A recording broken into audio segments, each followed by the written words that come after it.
GST का rate बीच पे चलते चलते चेंज हो सकता है ना, जैसे पिछले साल ही हुआ है।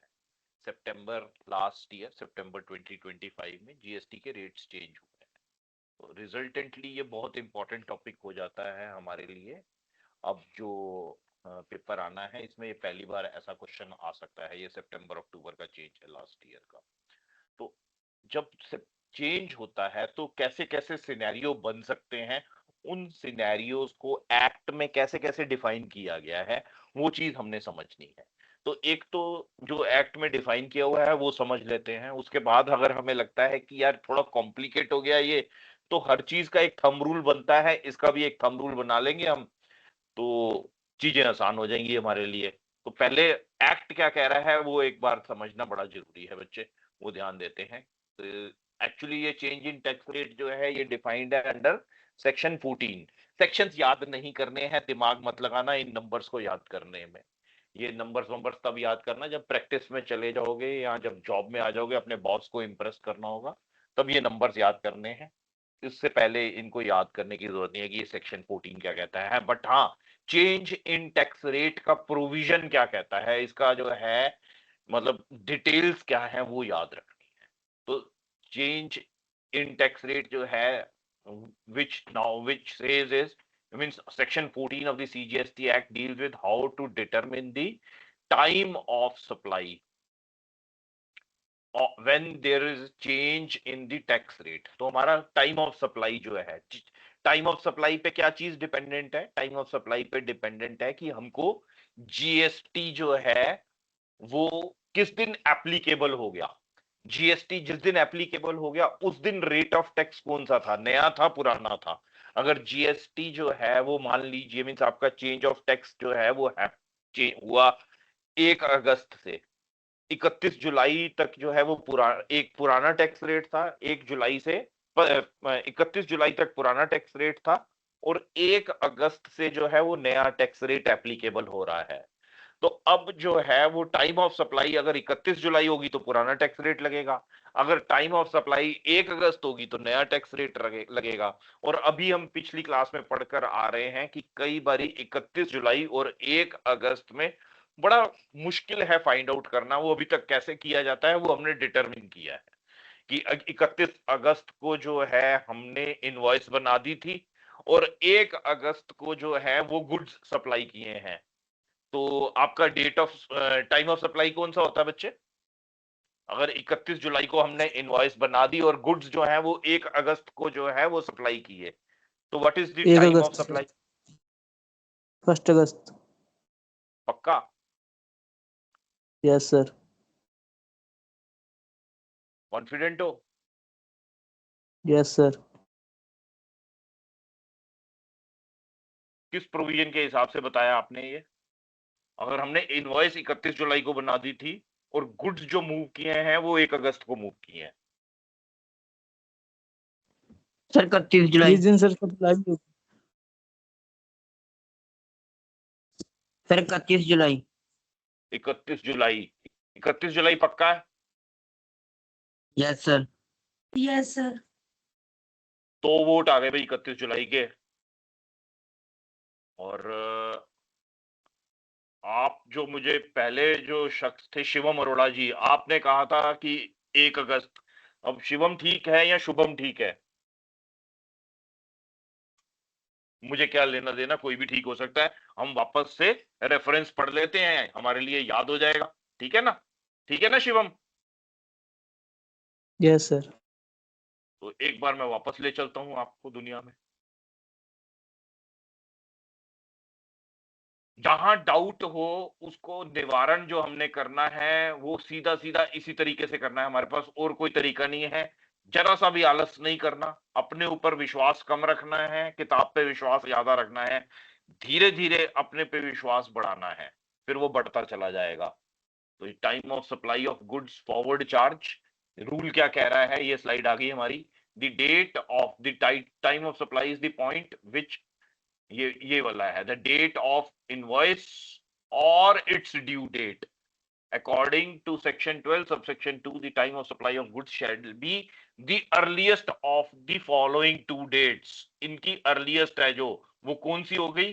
this is the time of supply is the earliest of the date of issue of invoice by the supplier. तो इनवॉइस हमने कब इशू करी है बच्चे? 31 जुलाई को. 31 और the last date on which the supplier is required to issue the invoice under section 31, section 31 के हिसाब से उसको लास्ट डेट कौन सी थी इनवॉइस बनाने की?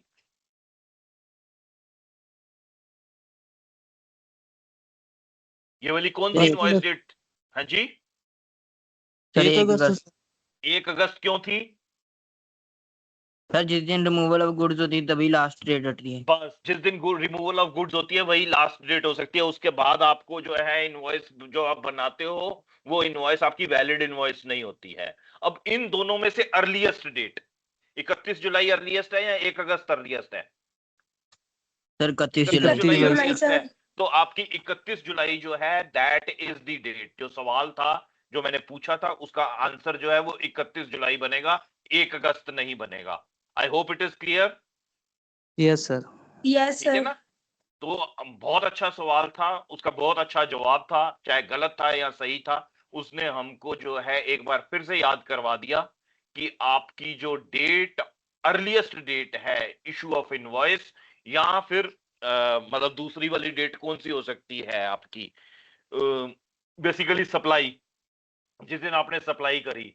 तो जो अर्लीस्ट डेट ऑफ सप्लाई है या इशू ऑफ इनवॉइस है, उन दोनों में से वही दोनों में से जो अर्लीस्ट होएगी वो होएगी, क्योंकि वो कह ये रहा है कि due date of invoice means, मगर कहना वो ये चाह रहा है कि जय भाई जिस दिन तूने माल दे दिया वो वाली डेट। ठीक है ना? वो किताब अपने आप से लिख के नहीं दे सकता ये बात एक्ट में, बट बोलना वो यही चाह रहा है कि आपने गुड्स डिलीवर कर दिए मींस जिस दिन सप्लाई दे दी वो वाली डेट, या फिर इनवॉइस जिस दिन बनाई वो वाली date, whichever is earlier. कहना वो ये चाह रहा है। आपको मैंने बताया कि 1 अगस्त को गुड सप्लाई किए हैं और 31 जुलाई को इनवॉइस बनी है, तो अर्लीस्ट डेट 31 जुलाई हो। ठीक है ना जी? अब हम वापस से अपने पॉइंट मुद्दे पे आ जाते हैं, चेंज इन टैक्स रेट, यही हम बात कर रहे थे। तो यहां पर जो है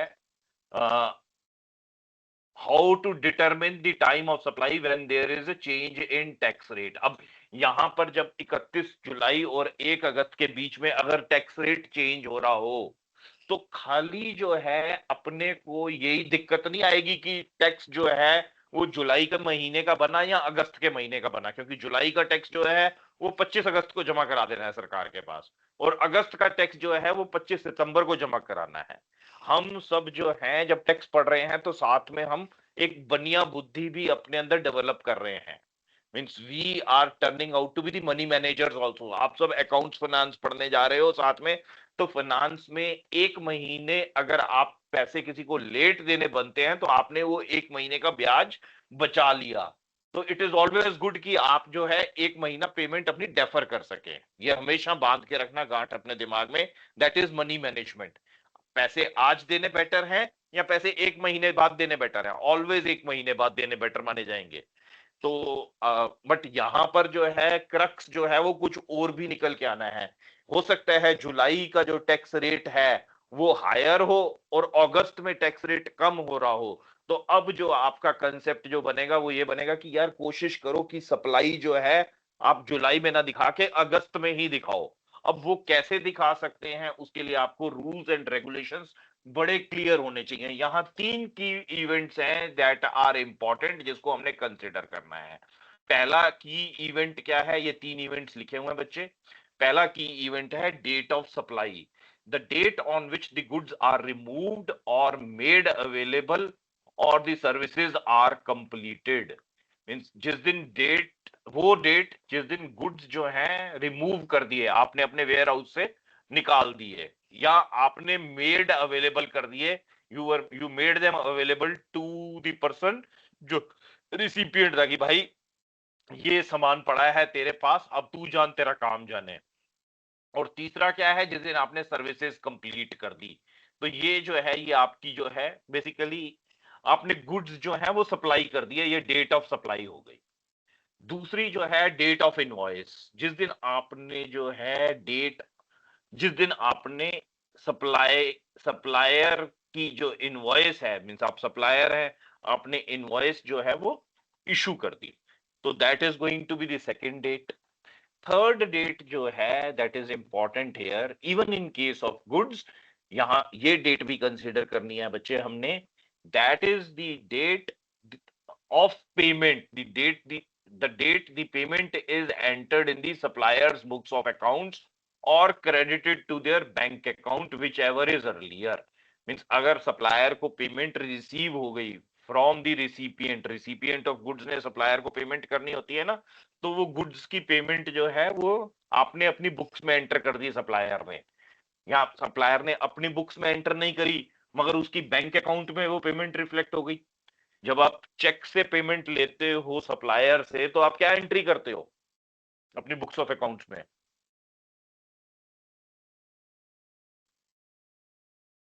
11th में पढ़ा था बच्चे हमने, bank account debit to supplier account, यही एंट्री होती है ना हमारी. Yes sir.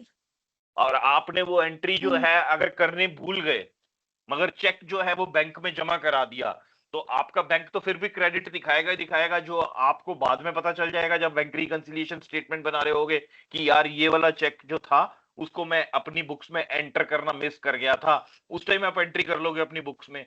तो ये जो डेट ऑफ पेमेंट है this is basically the payment जिस दिन आपने अपनी बुक्स में डाल ली या आपके बैंक स्टेटमेंट में रिफ्लेक्ट हो गई. दोनों में से जोन सी भी अर्लियर डेट होगी उस दिन आपकी ये डेट ऑफ पेमेंट मान ली जाएगी. आपने अगर अपनी बुक्स में मींस चेक लिया और अपनी बुक्स में डाल लिया, 2 तारीख को चेक लिया था, 2 तारीख को आपकी बुक्स में आ गई एंट्री. आपने 2 तारीख को चेक जो है वो लेने के बाद बैंक में जमा करा दिया 3 तारीख को, तो 3 तारीख को आपकी बैंक स्टेटमेंट में एंट्री दिख गई. अगर 2 तारीख की एंट्री आप करनी भूल भी गए हो तो 3 तारीख को आपकी बैंक स्टेटमेंट में वो बड़ी क्लियरली रिफ्लेक्ट हो रही होगी. आप इसकी रिफ्लेक्शन अपनी बुक्स में हो सकता है 1 महीने बाद बीआरएस बनाते हुए लेकर आओ, बैंक रिकंसिलिएशन स्टेटमेंट जैसे हम कहते हैं, मगर 3 सितंबर को तो आपकी ये डेट ऑफ पेमेंट दिखेगी ही दिखेगी. तो ये एक डेट ये हो गई, एक डेट ये हो गई और एक डेट ये हो गई. ये की इवेंट्स हैं. अब इसके बाद जो है एक पॉइंट और है, इसमें हम सब कुछ बात कर रहे हैं बट इसमें हम ये बात नहीं कर रहे हैं कि whether the goods or services or both have been supplied before the change, या ये हम ये 3 डेट्स ही रखते हैं बस कि ये डेट ये आपकी सप्लाई की डेट है, ये वाली the date on which the goods are removed और मेड अवेलेबल और द सर्विसेज आर कंप्लीटेड. अब हमारा जो थंब रूल है, पहले हम थंब रूल समझ लेते हैं. Means rather than getting into these complexities, सबसे पहले हम थंब रूल समझ लेते हैं. उसके बाद में ये दोनों स्लाइड्स जो हैं जो बची हुई कंटेंट है ये सिर्फ आपको पढ़ने के लिए एज अ बेस वर्क आपको दूंगा, एज ए होमवर्क आपको दूंगा. आपको समझ में आ जाए बहुत अच्छा, ना समझ में आए कोई फर्क नहीं पड़ता, क्योंकि जो थंब रूल है उससे सब कुछ क्लियर हो गया. वो थंब रूल जो है वो स्ट्रिक्ट रूल है. तो वो थंब रूल स्ट्रिक्ट रूल हमारा क्या है, that comes here. Time of supply का रूल जो है इसको समझते हैं.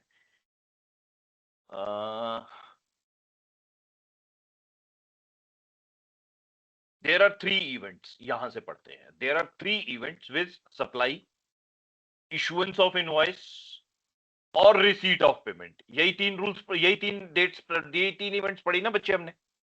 वापस एक Yes, बार sir. दिखाता हूं.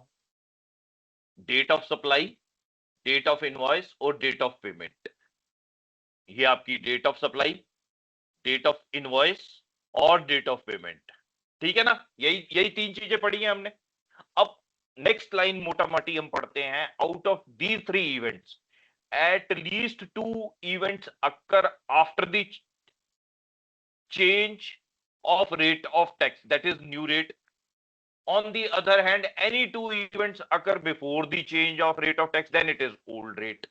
Means जहां मेजोरिटी आ जाएगी, ये 3 इवेंट्स हैं, 3 में से हो सकता है तीनों ही जो हैं वो बिफोर चेंज ऑफ टैक्स हुई हो सकता है एक before the rate change of rate of tax हुई हो, 2 after the change of rate of tax हुई हो, या हो सकता है कि तीनों ही after the change of rate tax हुई हो.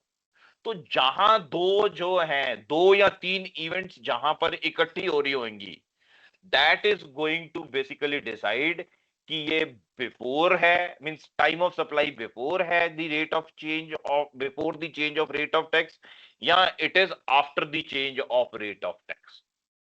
जो मैं बोल रहा हूं वो समझ में आ रहा है पॉइंट? थोड़ा सा डाउट हो रहा है मेरे को, खुद थोड़ा सा लग रहा है कि मैं नहीं समझा पा रहा हूं, तो एक बार मैं इस स्लाइड से समझाने की कोशिश करता हूं बच्चे। सप्लाई जो है वो है before any of the events before issuance of invoice or receipt of payment. मेरी आवाज क्लियर आ रही है? साफ आ रही है मेरी आवाज? Yes, sir. Yes, sir.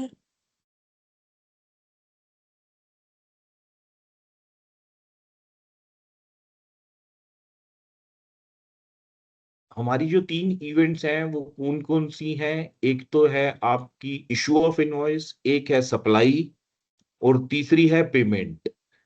अगर 3 में से एक इवेंट जो हुई, 3 में से कोई एक इवेंट जो हुई, जैसे इशू ऑफ इनवॉइस जो है वो हमारी हुई जब बिफोर वी चेंज्ड दी, मतलब 31 जुलाई को हुई, और 1 अगस्त से जो है वो आपका रेट ऑफ टैक्स चेंज होने जा रहा था। ठीक है जी, 31 जुलाई को हमने इनवॉइस बना दी।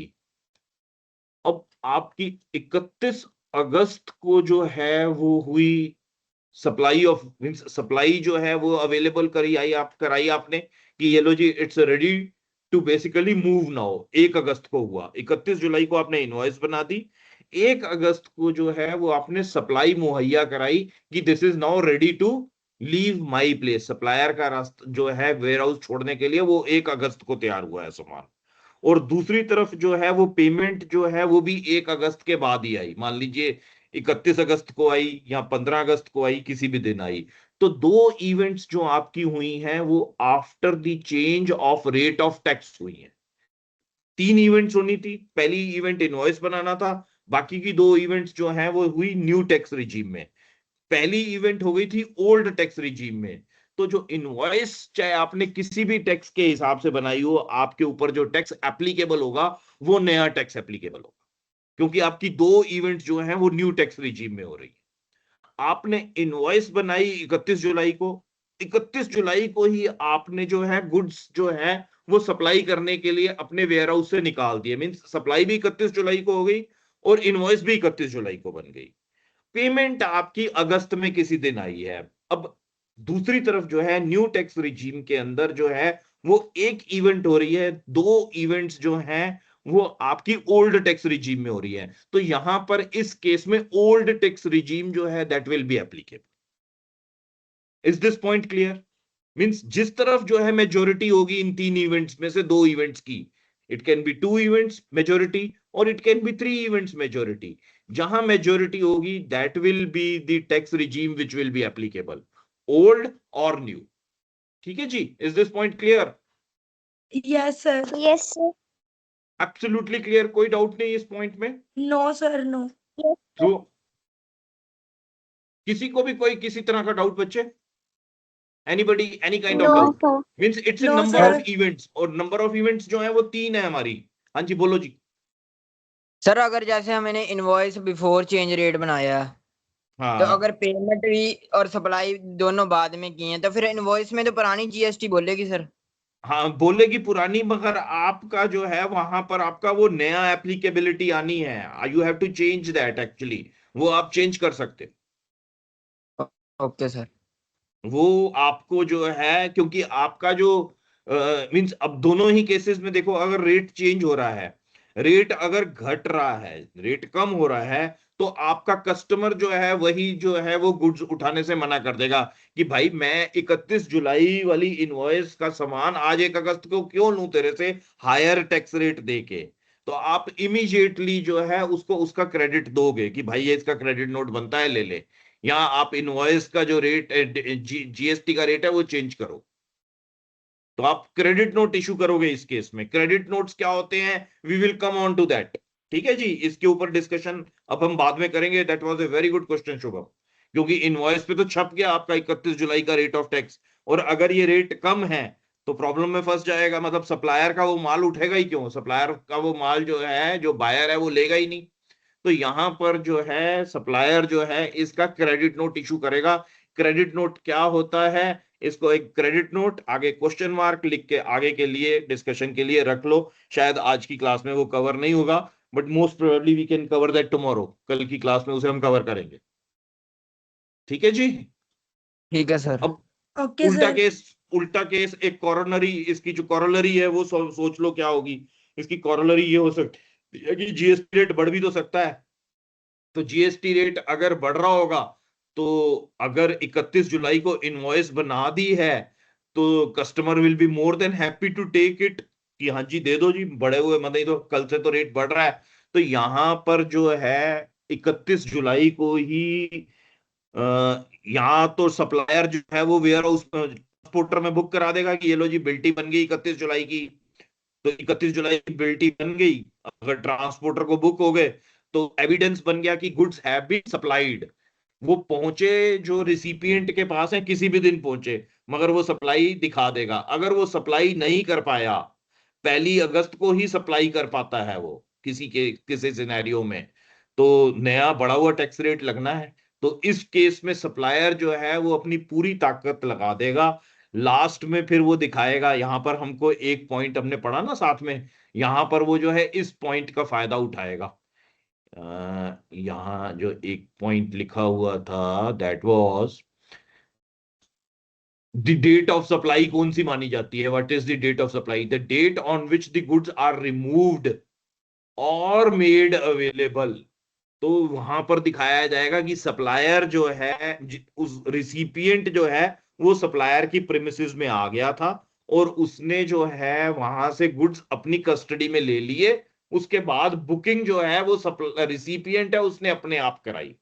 मान लीजिए कि आपका जो है आप एक टायर डीलर है जिसका ऑफिस जो है या जिसका जो शॉप जो है टायर बेचने वाली वो नया नंगल में है, और जो टायर का डिपो है, आप एमआरएफ के टायर डिस्ट्रीब्यूटर डीलर हैं, और एमआरएफ का जो टायर का जो ऑफिस है जहां से वो टायर बेचे जाते हैं जहां पर आप खरीदते हैं, दैट इज इन होशियारपुर, वो होशियारपुर में है। तो होशियारपुर से नॉर्मल कोर्स में क्या करता है डीलर जो है वो आपको इनवॉइस कर देता है आपके कहने पर। आप उसको एसएमएस कर देते हैं, व्हाट्सएप कर देते हैं या फोन कर देते हैं, और वो आपको जो है आपके कहने के हिसाब से आपकी भी जो टायर्स हैं उसको आपके कही हुई ट्रांसपोर्टर पे बुक करा देता है कि ये ले भाई तुम्हारे ट्रांसपोर्ट पे ये बुक हो गए।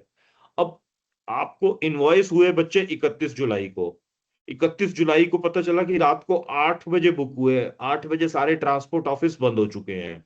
आपके इनवॉइस किसी हालत में 31 जुलाई को उसकी जो बिल्टी होती है डेट, जो जीआर की डेट होती है उस पे 31 जुलाई किसी हालत में नहीं छप सकता। तो आप जो है उसे कहोगे कि भाई मैं जो है कल सवेरे आके तेरी दुकान पे तेरे ऑफिस में आऊंगा और उस पे जो है दिखा दूंगा कि मैंने 31 जुलाई को टायर रिसीव कर लिए थे तेरे से, हाथ से साइन करके 31 जुलाई की डेट डाल दूंगा और स्टैंप भी अपनी लगा के तेरे को दे दूंगा, तब तो यही माना जाएगा ना 31 जुलाई को हो गए। तो ये करते हैं फिर उस केस में, क्योंकि अगर 1 अगस्त को दिखाएंगे इसकी सप्लाई हुई है तो फिर पेमेंट भी 1 अगस्त को के बाद ही हुई और सप्लाई भी 1 अगस्त के बाद हुई, तो मेजोरिटी उस तरफ हो जाएगी, तो नया टैक्स रेट लग जाएगा।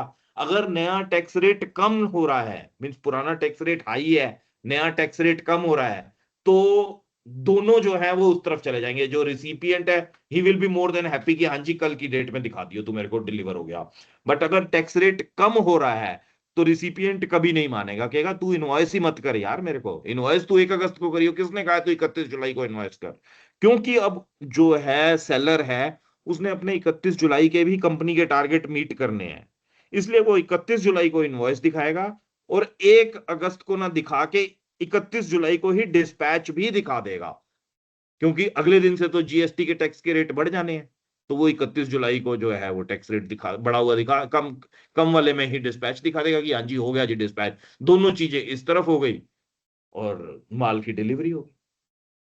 तो इज दिस पॉइंट क्लियर? ये मेजोरिटी ऑफ टू, मेजोरिटी मतलब 2:1, ये मेजोरिटी का ही रूल है। मतलब मेजोरिटी ऑफ 2 क्यों बोलना, मेजोरिटी ऑफ 3 क्यों बोलना, 3 में से जिस तरफ 2 इवेंट्स की मेजोरिटी होएगी that will be considered to be the supply time.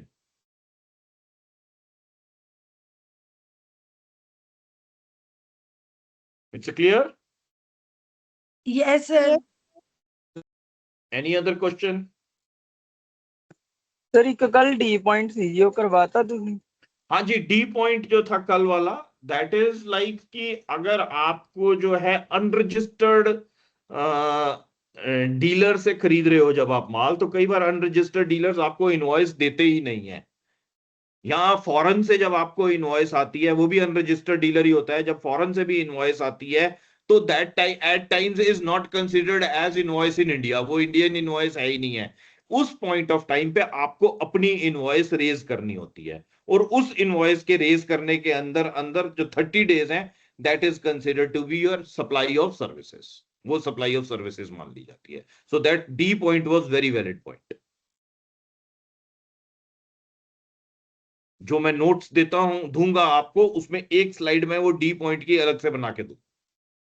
That was a very valid point. आगे बुक में जरूर लिखा होगा, मैं पढ़ नहीं पाया उसको, बट उसके बाद जब अपनी क्लास खत्म हो गई थी तो मैंने थोड़ी सी उसके ऊपर रिसर्च करी थी, not in the book otherwise, so I got the answer to that कि that is a case. Unregistered supplier कई बार इनवॉइस देता ही नहीं है, और फॉरेन के केस में भी अनरजिस्टर्ड सप्लायर ही होता है, उसके अगेंस्ट भी अपने आप हम अब एक जो है हमको एक लोकल इनवॉइस बनानी होती है कि these are the foreign services that we have purchased, उसके ऊपर जो जीएसटी की एप्लीकेबिलिटी है उसके बेसिस पे हमको जो है जीएसटी अंडर रिवर्स चार्ज जो है वो डिपॉजिट करना। ठीक है जी? Yes sir. यस सर एक क्वेश्चन है हाँ जी, बोलिए जी। सर, जैसे कि जो हमने इनवॉइस काटा है वो मतलब न्यू टैक्स रेट में काटा है, इशू किया है, और जो हम आईटीआर लेंगे इनकम टैक्स क्रेडिट, वो सर इनकम टैक्स क्रेडिट या input tax credit? Input tax credit sir, sorry sir, वो आईटीआर पुराने नहीं कहते बेटा, आईटीसी कहते हैं, ताकि आपकी गलती भी पकड़ सकूं। आईटीआर में तो मैं गलती भी नहीं पकड़ पाया था, क्योंकि आईटीआर जो है वो इनकम टैक्स रिटर्न बोलते हैं उसको।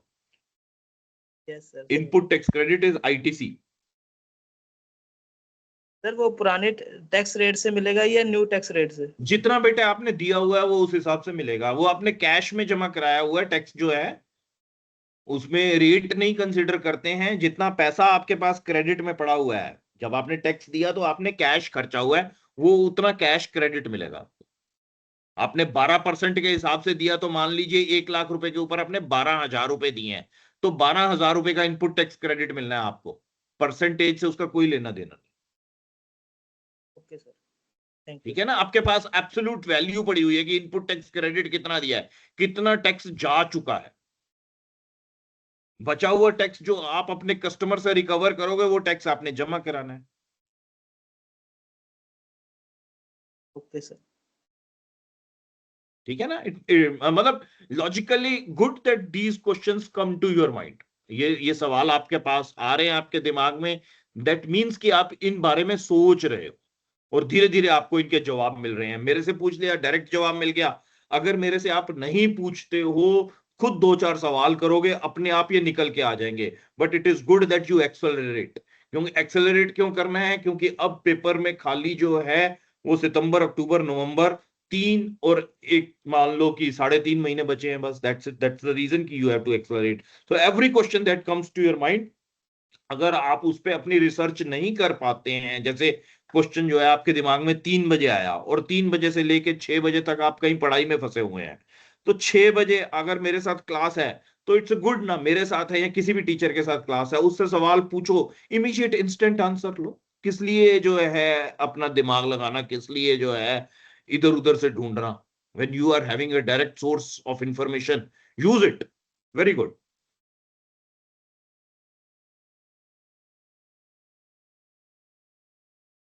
ये स्लाइड्स में आपको जो है आपका होमवर्क करने के लिए दे रहा हूं, पढ़ने के लिए।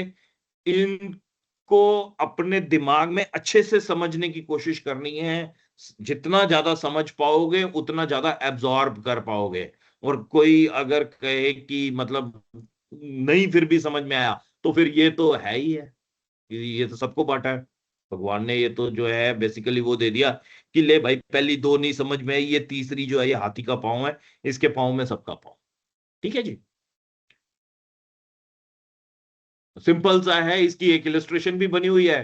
तो बता दो जी इसके आंसर जो है क्या बनेंगे। सिचुएशन 1, 25 मार्च को सर्विस प्रोवाइड हुई है, इनवॉइस रेज 3 अप्रैल को करी है, पेमेंट रिसीव भी 10 अप्रैल को करी है, टाइम ऑफ सप्लाई कब का लिख दूं?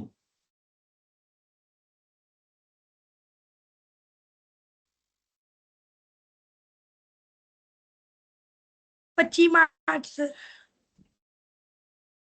ना बच्चे 25 मार्च नहीं होगी। Sir 3 April.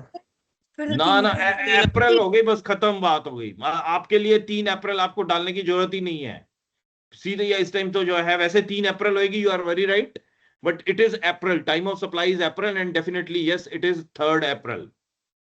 ठीक है जी। क्यों अप्रैल, क्यों? क्योंकि ये दोनों जो हैं आपकी एक मतलब आफ्टर दी चेंज, ये पूरा पढ़ना है ना हमने। Rate of GST shall be 12% instead of existing 18% with effect from 1 April 2024। In that case time of supply and applicable rate of tax may please be determined। तो आपको जो है वो टाइम ऑफ सप्लाई निकालना है, तो obviously it is 3 April here. Means आपकी 3 और 10 अप्रैल जो है, ये दो डेट्स जो है, ये आपकी डेट जो न्यू टैक्स रिजीम है उसकी डेट्स हो गई। ओल्ड टैक्स रिजीम की डेट क्या है? 25 मार्च। ओल्ड टैक्स रिजीम में कितने लोग, कितनी इवेंट्स हैं? एक इवेंट है, इसमें 2 इवेंट है, तो ये जो है अप्रैल हो गई। अप्रैल में कौन सी इनवॉइस रेज्ड वाली date, whichever is earlier मान लेते हैं, तो ये 3 अप्रैल हो गई। रेट ऑफ टैक्स क्या हो गया इस केस में? 12% सर। 12% सर। 12%, very good. यहां पर 25 March service provided, invoice raised 29 March, payment received 12 April, time of supply March फिर सर, 29 मार्च। 29 मार्च। ठीक है जी, मार्च की डेट है और 29 मार्च है, क्योंकि इनवॉइस रेज्ड जो है वो 29 मार्च को हुई है। 25 मार्च क्यों नहीं? सर क्योंकि 30 दिन के अंदर अंदर इनवॉइस बन गया ना। वेरी गुड, 30 दिन के अंदर अंदर इनवॉइस बन गया, इसलिए इनवॉइस रेज्ड की ही डेट। वेरी गुड, बहुत बढ़िया। रेट ऑफ टैक्स क्या होगा? 18%। 18%, fantastic. 25 March invoice raise 3 April, payment received 31 March. March sir. Date कौन सी होएगी? एग्जैक्ट डेट सर चाहिए। 31 March. 25 very good, March. 31 March, fantastic. It's not going to be 25 March, क्योंकि invoice तो सही टाइम पे बन गया 25 मार्च के अंदर, 30 दिन के अंदर इनवॉइस बन गया, मगर पेमेंट जो है वो मार्च के महीने में ही रिसीव होगी, तो earliest of the payment date और दी इनवॉइस डेट होती है। और यहां पर आपकी 2 इवेंट्स हो रही हैं, 25 और 31 जो है वो बिफोर हो रही हैं, तो इसलिए 31 मार्च। बहुत बढ़िया, keep it up. Service provided 5 अप्रैल को, इनवॉइस रेज्ड 29 मार्च को, पेमेंट रिसीव्ड 7 अप्रैल को। बताओ जी। 5 अप्रैल सर। 7 अप्रैल। 5 इट अप्रैल। Is going to be 7 sir April. 29 मार्च। 7 अप्रैल। अब यहां पर जो है कॉम्प्लेक्स होता जा रहा है। आपको पुराना रूल याद है जो आपने पढ़ा था कि इट्स 29 मार्च। 29 मार्च की डेट जो है वो रेलेवेंट नहीं रही, क्योंकि आपका टैक्स रिजीम चेंज हुआ है। We are basically talking about section 14। Section 14 में आपने 2 चीजें देखनी है, आपकी सर्विस प्रोवाइड भी हुई है और आपकी पेमेंट रिसीव भी जो हुई है वो अप्रैल के महीने में हुई है। इनवॉइस आपने 29 मार्च में रेज कर दी है, इनवॉइस आपने पहले रेज कर दी है। तो अब आपका जो है ये, क्योंकि टैक्स का रेट चेंज हो गया है, इसलिए it is going to be means earliest of the two वाला रूल भी इसमें नहीं लग सकता, सर्विस प्रोवाइडेड और पेमेंट रिसीव, क्योंकि सर्विस प्रोवाइडेड का रूल तभी लगता है जब आपकी जो है वो इनवॉइस लेट से रेज होती है। तो इनवॉइस लेट से रेज होने वाला रूल या नहीं लगेगा, तो रूल जो है वो पेमेंट रिसीव्ड वाला ही माना जाएगा। It is going to be 7 April. ये एक्सेप्शन में रख लो, अगर किसी को किसी पॉइंट पे डाउट है बाद में डिस्कस कर लेंगे, इस पे हम दिमाग अभी नहीं लगाते हैं। Let us mature on that point. जो 4 वाला है, आगे बढ़ते हैं। सर्विस प्रोवाइडेड 5 अप्रैल को, इनवॉइस रेज्ड 29 मार्च को और पेमेंट रिसीव्ड 31 मार्च को।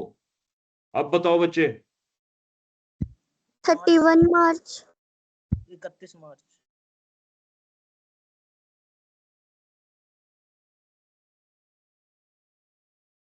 29। 29 मार्च वाला कौन है? मैं उसके साथ हूं। इनवॉइस रेज्ड और payment received which ever is earlier था ना सर्विसेज में, इस वजह से। और 2 इवेंट्स एक साथ हुए हैं मार्च के महीने में, इस वजह से जो है ये 29, मतलब होना तो मार्च ही है। अब 29 और 31 में से 29 वाले के मैं साथ हूं। कोई 31 वाला अब कोई खड़ा होना चाहता है तो हम बात करते हैं।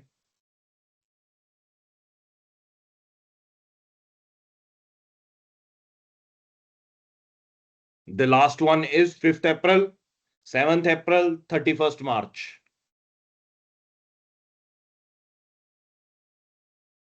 अप्रैल अगर से। ये डेट जो है मींस रेट ऑफ चेंज का केस नहीं होता तो डेफिनेटली 31 मार्च थी, बट रेट ऑफ चेंज का केस है इसलिए ये क्या होगी? Sir 7 April. 7th April. Very good, very good, बहुत बढ़िया। It is going to be 7th April. Sir हाँ जी बच्चे बोलो। सर वो हमने 31 मार्च वाली क्यों नहीं ली 5th नंबर पे डेट?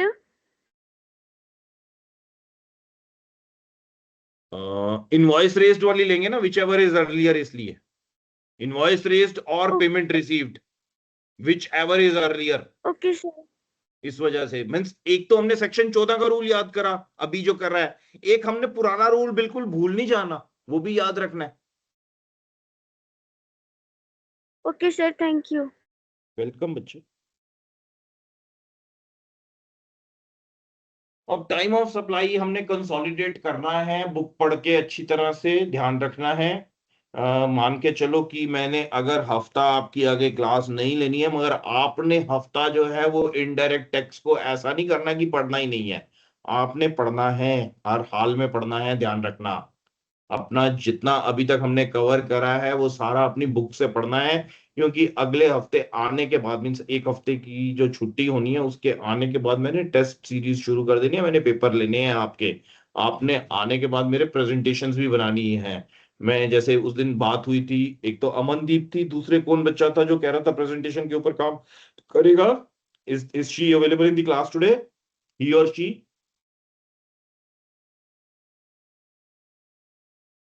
तो मैं मतलब जो है आपको जो है वो क्लास टॉपिक्स दे दूंगा, जो भी बच्चे जो हैं स्कॉलरशिप के लिए जो है प्रिपरेशन कर रहे हैं, I will be like looking to see their presentations, if not next to next week, उसके एक हफ्ते बाद मींस क्लास में पढ़ा आप रहे होगे, मैं आपका स्टूडेंट बन के सुन रहा हूंगा।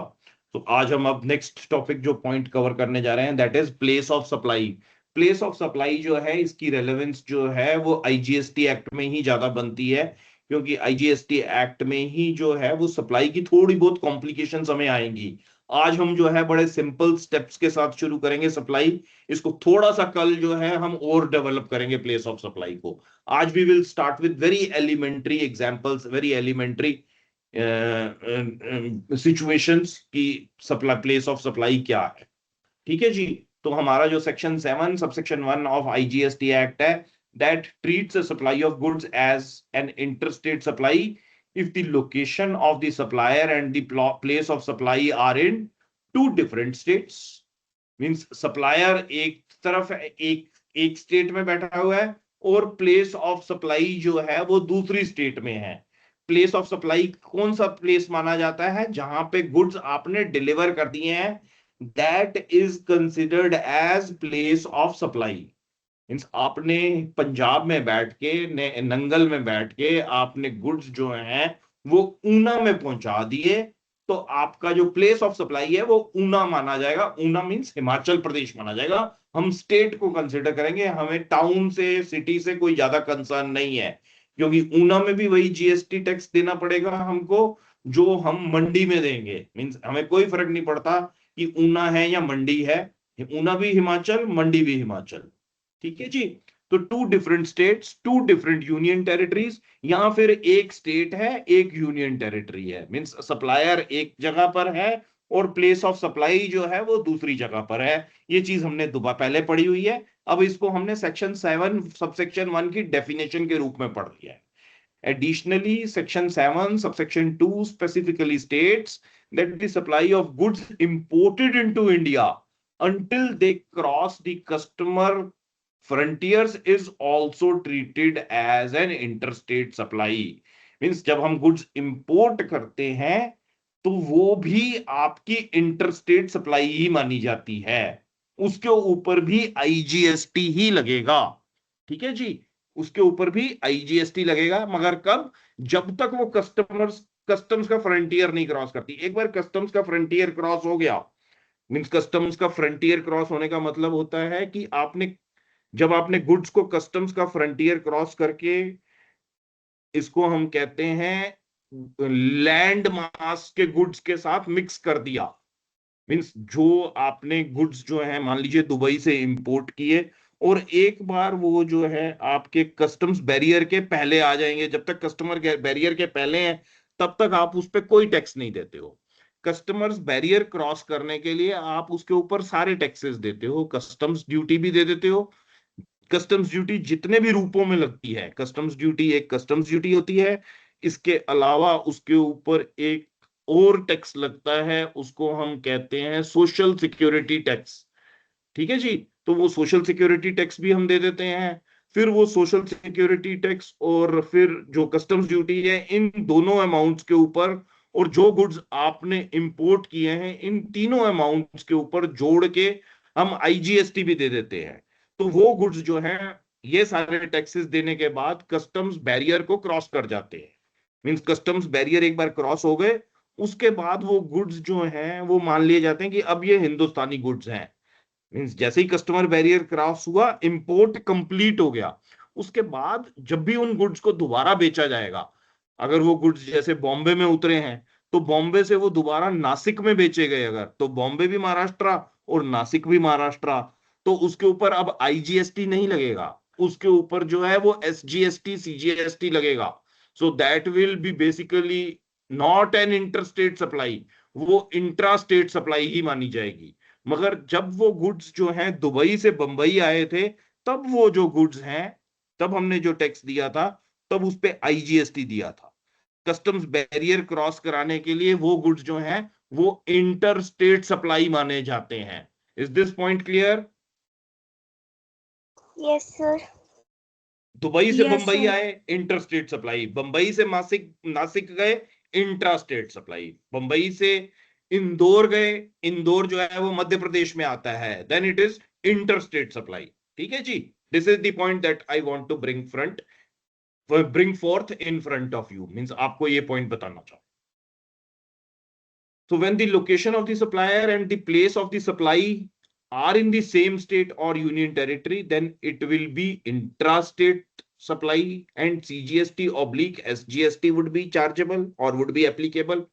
Place of supply determines the state or union territory to which the SGST portion of the revenue accrues. ये चीज हमने पहले पास्ट में पढ़ी हुई है, इस पे हम एम्फेसाइज नहीं करेंगे। हम अगले पॉइंट पर आ जाते हैं। नेक्स्ट पॉइंट हमारा जो है that is basically place of supply of goods other than the supply of goods imported into or exported from India.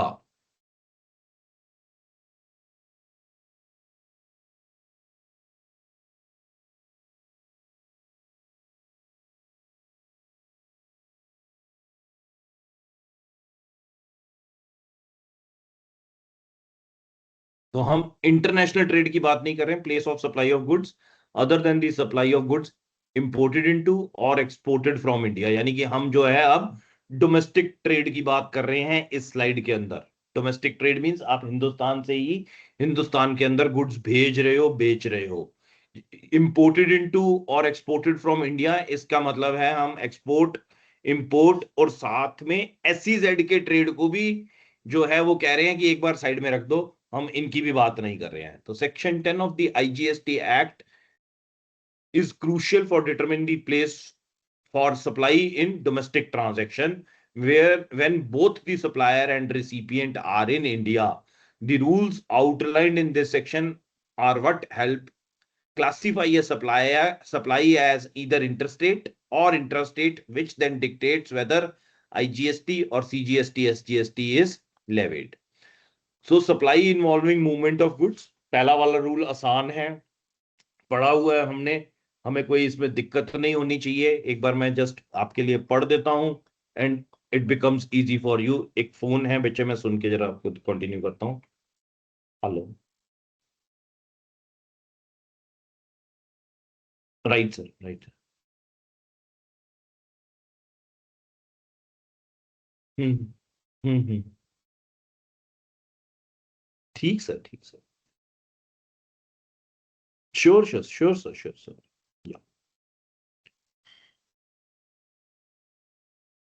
हाँ जी बच्चे, तो supply involving movement of goods, the place of supply is the location where the movement of the good terminates. Terminates का मतलब खत्म हो गई, delivery वहां पहुंच गई। मींस जहां टर्मिनेशन ऑफ डिलीवरी मींस आपके पास गुड्स डिलीवर हो गए। This is the most common scenario. It does not matter who is responsible for the movement, the supplier, the recipient or third party. Means supplier ने goods जो है वो पहुंचाए आपके पास, आप खुद goods जो है वो अपने पास लेकर आ गए। बिल्टी मीन्स ट्रांसपोर्टर से आपने बनवाई थी, या थर्ड पार्टी मीन्स ट्रांसपोर्टर ने आपको दिया है, उससे कोई फर्क नहीं पड़ता।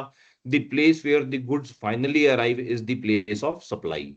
अ supplier in Delhi sells goods to a customer in Bombay, Mumbai जिसे हम कहते हैं। The goods are transported to Mumbai, the place of supply is Mumbai. That is the first point जो हमने बहुत पहले समझ लिया था, करीब करीब 1 महीना पहले से हमें ये चीज पता है। किसी को नहीं पता है मेरे को अलग से मैसेज करके पूछ लेना, दोबारा बात कर लेंगे। Bill to ship to, this is something new that is coming to us. Means ये 10(1)A रूल था, ये 10(1)B है। जैसे हमने सेक्शन नहीं याद करने, हमें रूल्स भी याद करने की जरूरत नहीं है। नंबर नहीं याद करने, रूल याद होने चाहिए। ये रूल जो लिखा हुआ है ये याद होना चाहिए किसके कंटेक्स्ट में है। If a supplier delivers the goods to a third person, means if a supplier delivers the goods to a third person, the ship to party on the direction of the customer, जिसको कहते हैं हम bill to party, the place of supply is deemed to be the principal place of business of the third person. जो ये ship to party है that is basically जो आपका place of supply है। The place of supply will be ship to person, not the bill to person. अब यहां पर जो है हमने समझना जो है वो ये है कि पार्टीज 2 की जगह अब 3 इन्वॉल्व हो रही हैं। 3 पार्टीज कैसे इन्वॉल्व हो रही हैं?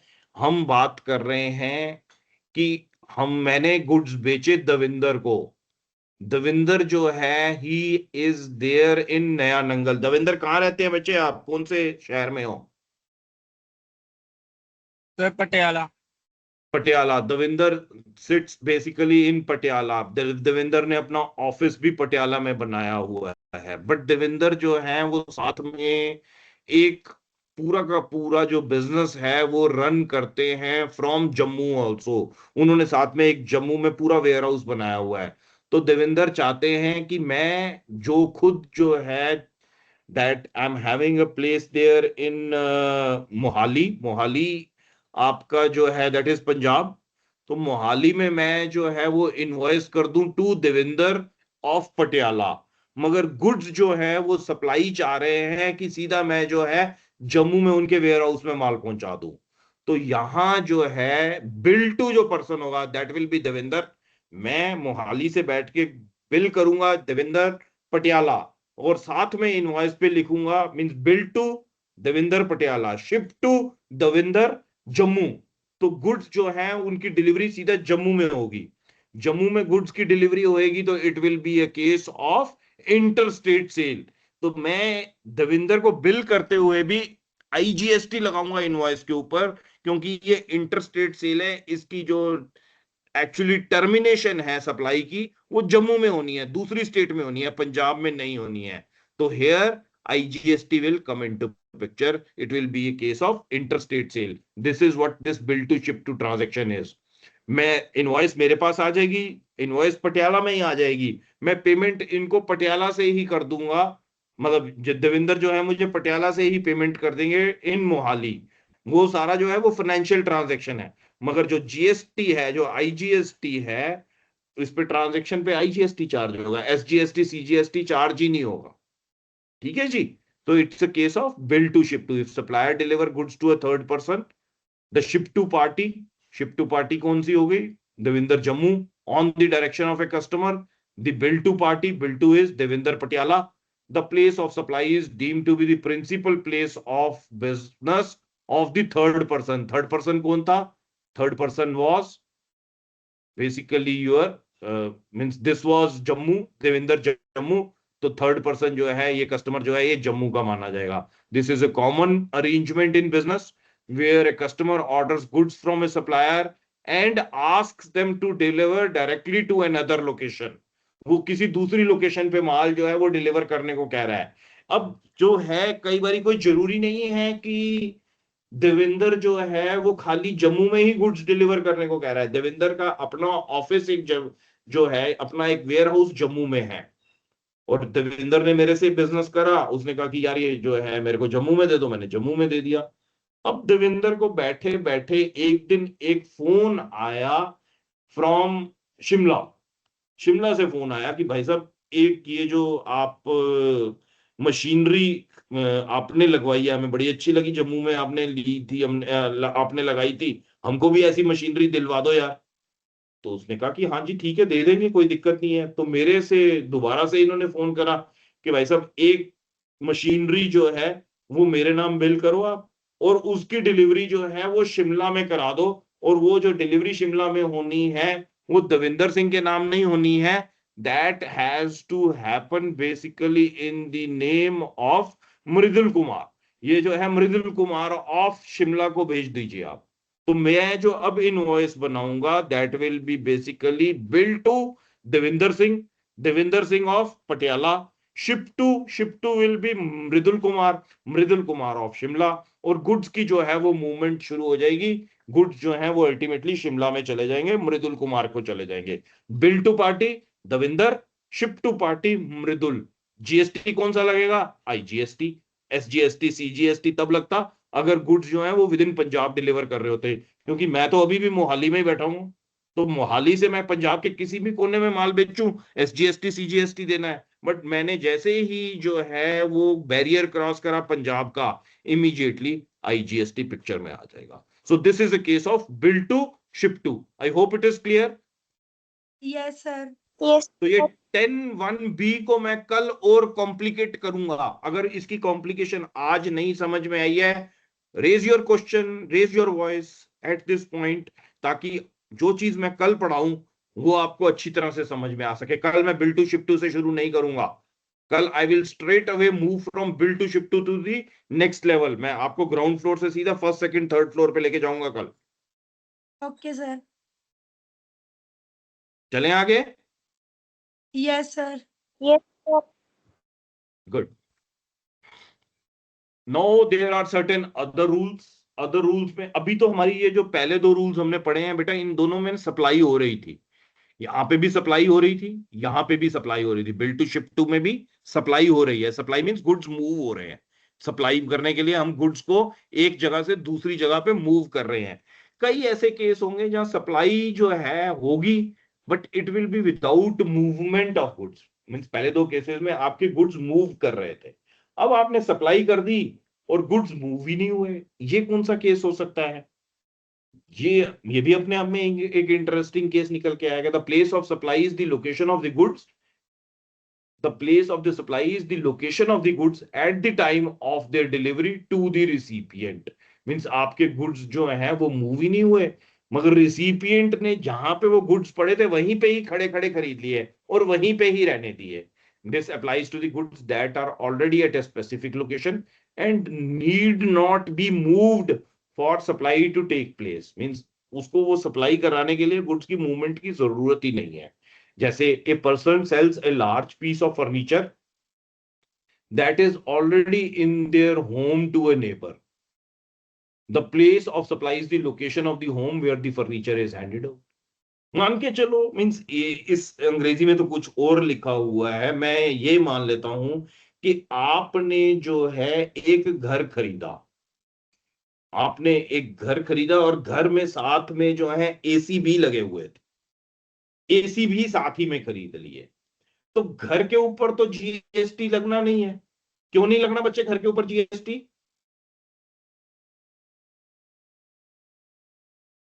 मूवेबल नहीं है. मूवेबल नहीं है, इमूवेबल प्रॉपर्टी है, इसलिए जीएसटी का मतलब नहीं। मगर एसी भी साथ में लगे हुए हैं, तो एसी के ऊपर जीएसटी लगना चाहिए नहीं लगना चाहिए? एसी के ऊपर जीएसटी लगेगा, मगर एसी जो है उसकी मूवमेंट तो होएगी नहीं।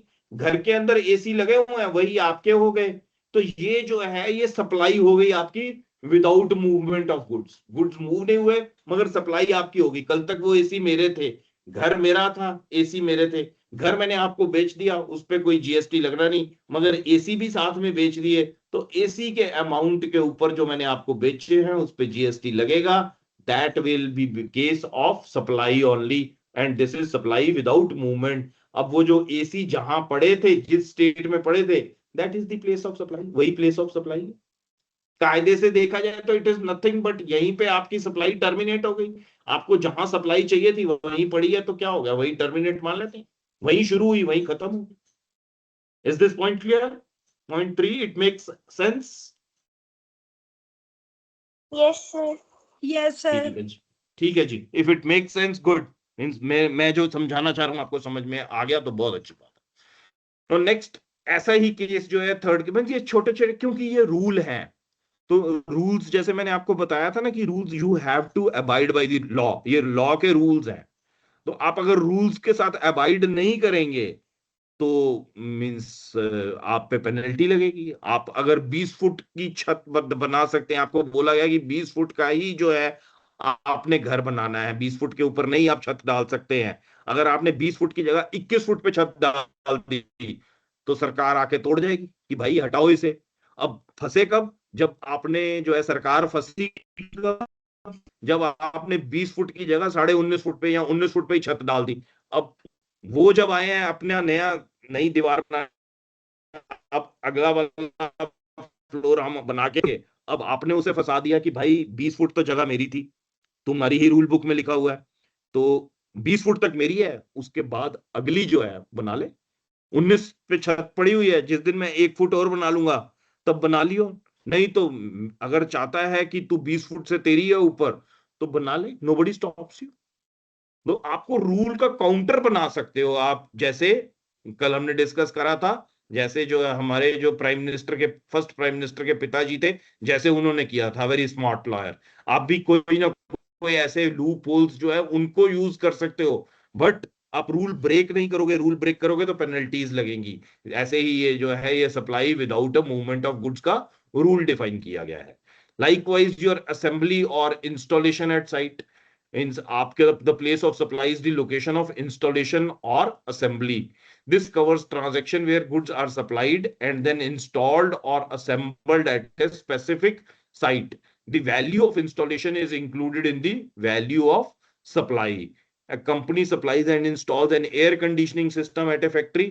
The place of supply is the factory where the installation takes place. जहां पर भी जो है वो फैक्ट्री लगेगी, जहां पे भी वो उस फैक्ट्री में वो इंस्टॉल किया जाएगा जो आपका एयर कंडीशनिंग प्लांट है, वो प्लेस ऑफ सप्लाई होगी। Means that could be an air conditioning plant. आपकी वो जो है वो सोलर साइट हो सकती है, मींस आप सोलर साइट आप अपनी छत के ऊपर जो है वो सोलर पैनल्स लगवा लेते हैं और बिजली खुद ही अपनी फैक्ट्री के लिए या अपने घर के लिए बनाने लगते हैं, तो दैट इज ऑल असेंबली और इंस्टॉलेशन एट ए साइट। जिस भी इंस्टॉलेशन पर वो, जिस भी साइट पर वो ये सारी चीजें इंस्टॉल करेंगे, including the services paid for installation, क्योंकि एयर कंडीशनिंग लगनी है तो एयर कंडीशनिंग प्लांट लगाने के लिए कुछ मशीनरी वो लेकर आएंगे। वो पूरा मशीनरी जो है वो एक दूसरे के साथ जो है वो जोड़ी जाएगी, असेंबल की जाएगी, फिर उसको जो है ट्रिगर किया जाएगा कि अब it is now an air conditioned plant, तो आपका जो एसी है वो चलना शुरू हो जाएगा। तो it is AC which is delivered. वो जो पूरे कंपोनेंट्स हैं वो सब आए, वो कंपोनेंट्स को जोड़ा गया, आपसे एसी की कंपनी वालों ने जो है वो कंपोनेंट्स के भी पैसे लिए, सर्विसेज के भी पैसे लिए, पूरा एसी प्लांट बना के देने के पैसे लिए। तो वो सारा जो क्लब्ड अमाउंट है उसकी सप्लाई कहाँ हुई? जहां पर आपकी साइट है। मींस अगर वो साइट पटियाला में है तो आपको डिलीवरी पटियाला में मिल गई, पंजाब में मिल गई तो आपको पंजाब का टैक्स देना पड़ेगा। मींस अगर जो सप्लायर है वो चंडीगढ़ में बैठा हुआ है और ये सारी डिलीवरी उसने पटियाला में करी है तो it is a case of interstate. Chandigarh union territory है, पटियाला पंजाब है, तो चंडीगढ़ से पंजाब में गुड्स गए तो आईजीएसटी आ गया। यही सप्लायर जो है वो आपका नंगल में बैठा हुआ है, नंगल से पटियाला गए, पंजाब से पंजाब है, it is a simple intra sale sale. तो इंट्रा सेल के अंदर जो है इंट्रा स्टेट सेल, तो इंट्रा स्टेट सेल के अंदर जो है वो एसजीएसटी जीएसटी लग जाएगा, सीजीएसटी लग जाएगा। तो असेंबली भी क्लियर हो गया।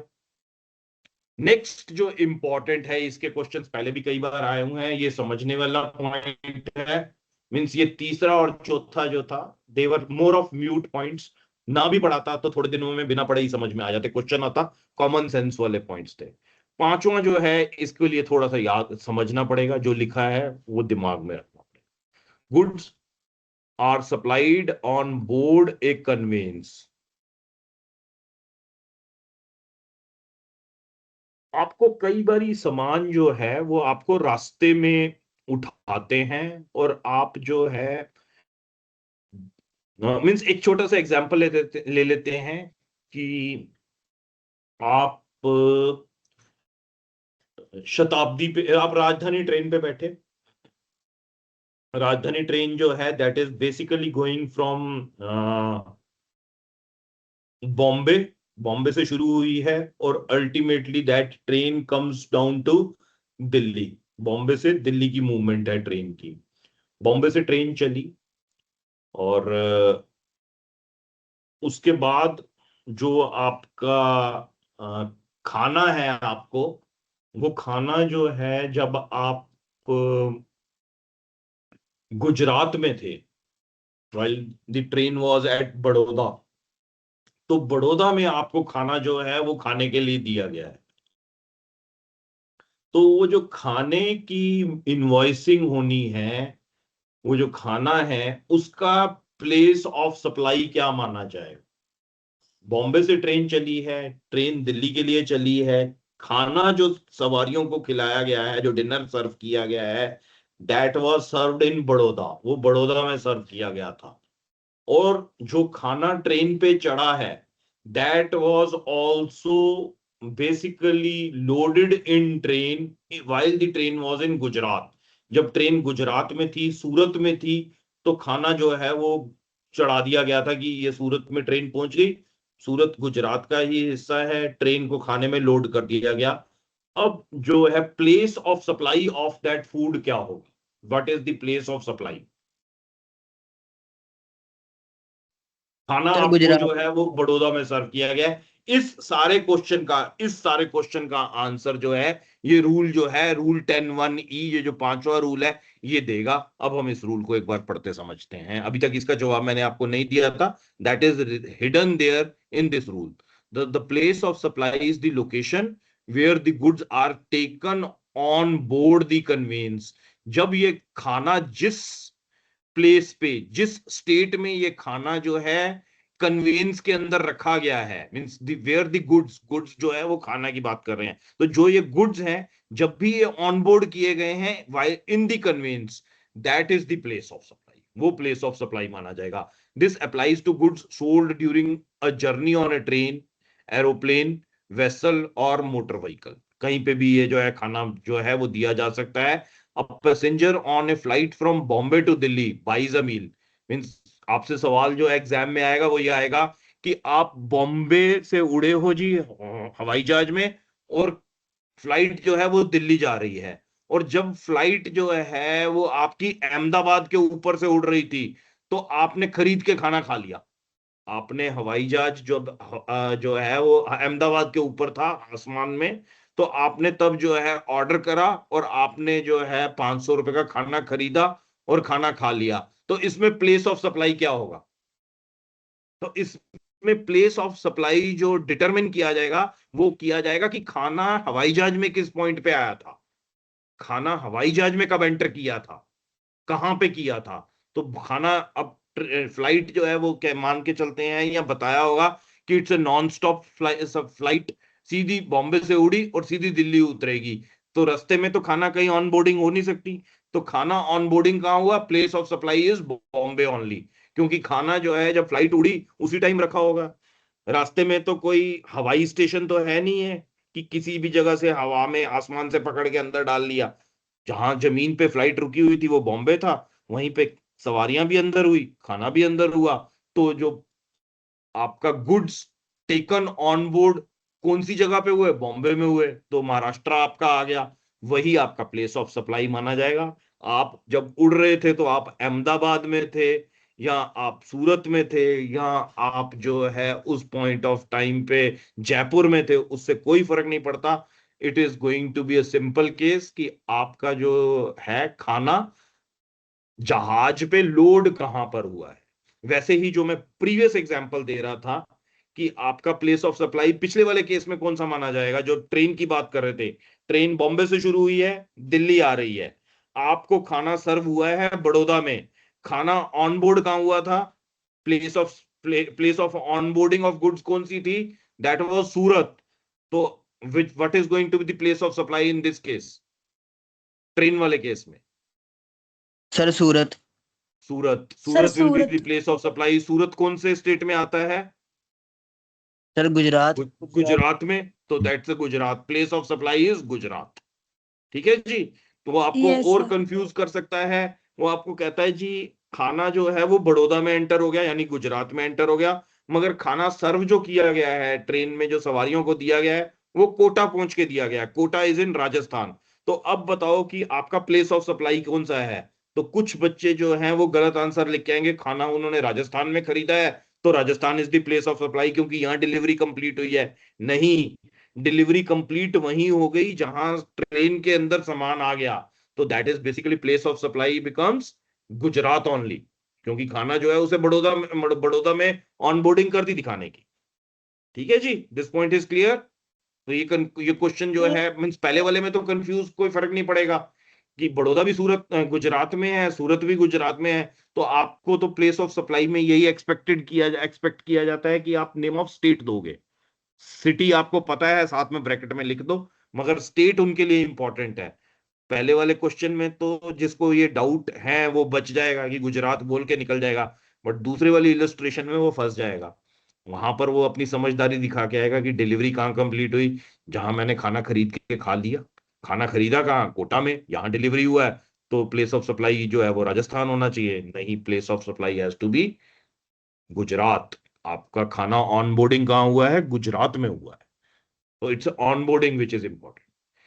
If the place of supply cannot be determined by the rules above, the government may prescribe a specific method for its determination. Means अगर इन 5 रूल्स में नहीं आ रहा है तो कोई नया रूल जो है वो सरकार अपने आप बता सकती है, you will have to follow that. ठीक है जी, दीज पॉइंट्स क्लियर, कोई दिक्कत नहीं? Yes sir. Yes sir. Very good, very good.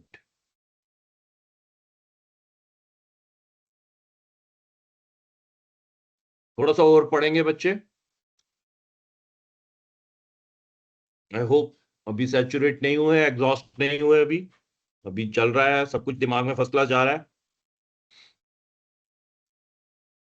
Yes अगर थक यस गए हो तो 2 मिनट का ब्रेक ले लो, 2-3 मिनट का, 2-3 मिनट बाद शुरू कर लेते हैं। यस सर, 2-3 मिनट ब्रेक दे दो। 2-3 मिनट का ब्रेक ले लो, स्ट्रेच कर लो। दो ओके दो सर। 3 मिनट बाद दोबारा मिलते हैं। Okay sir.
हाँ जी, शुरू करें बच्चे?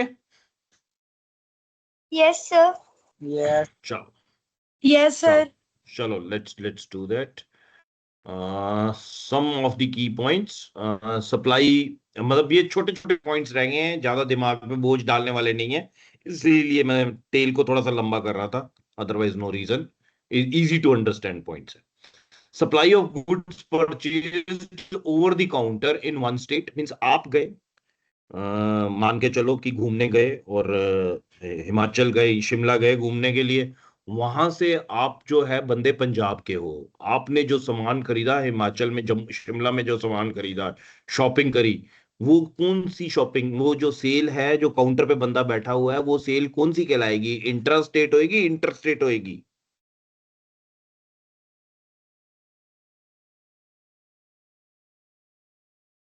Sir Ravinder Singh, interested.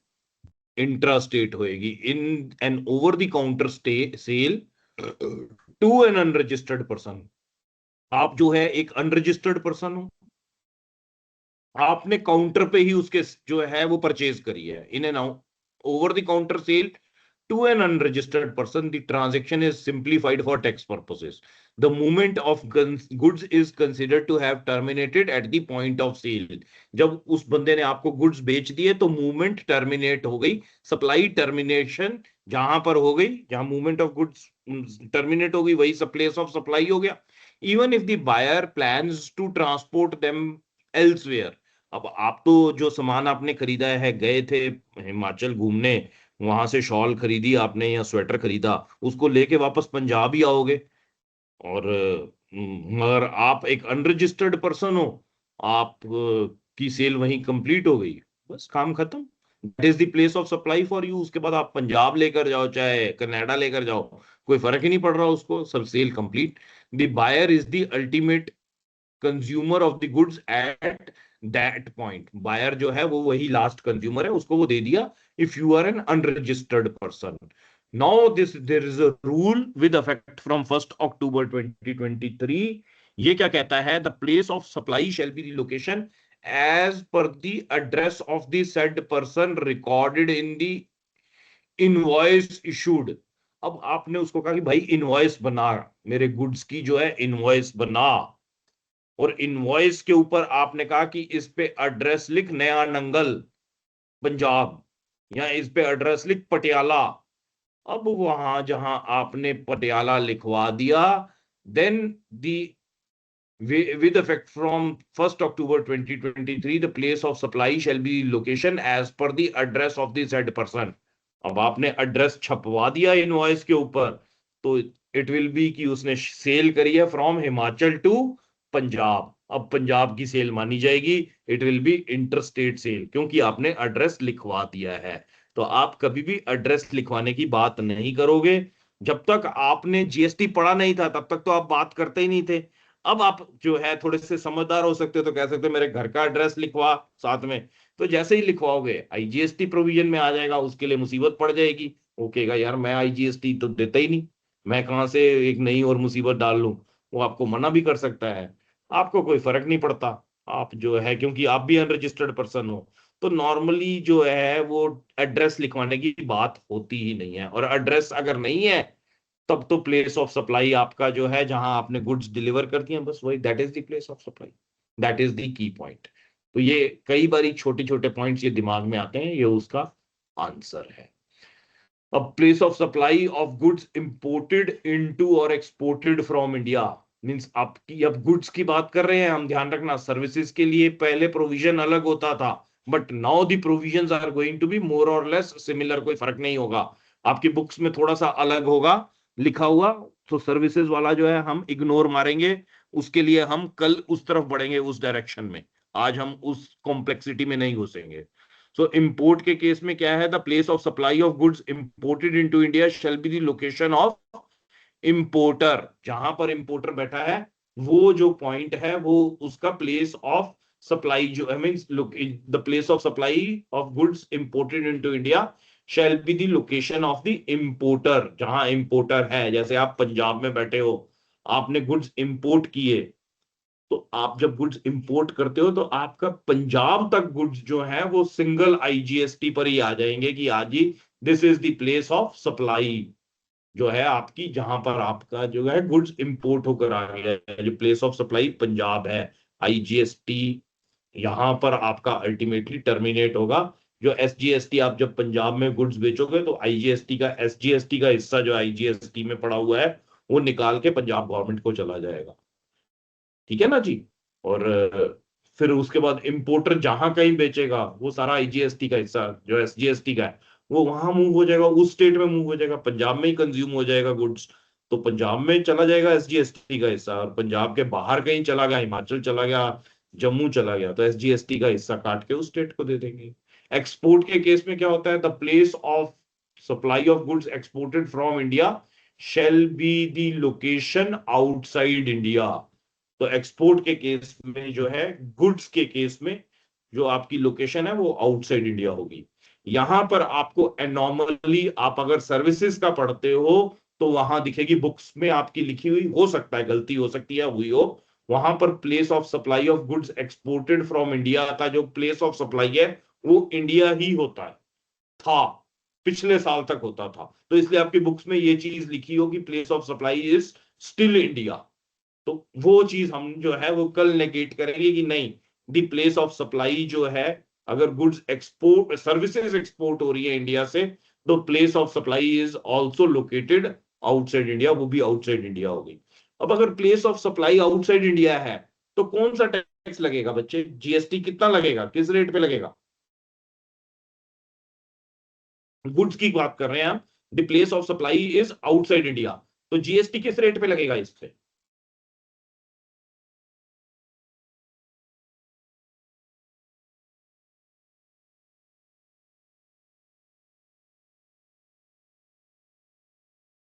बोलो।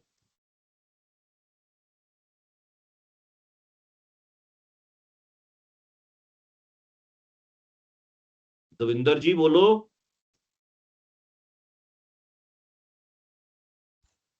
Yes sir. Place of supply is outside India, तो जीएसटी क्या लगेगा, किस रेट पे लगेगा? आईजीएसटी लगेगा, सीजीएसटी लगेगा? Sir sir IGST.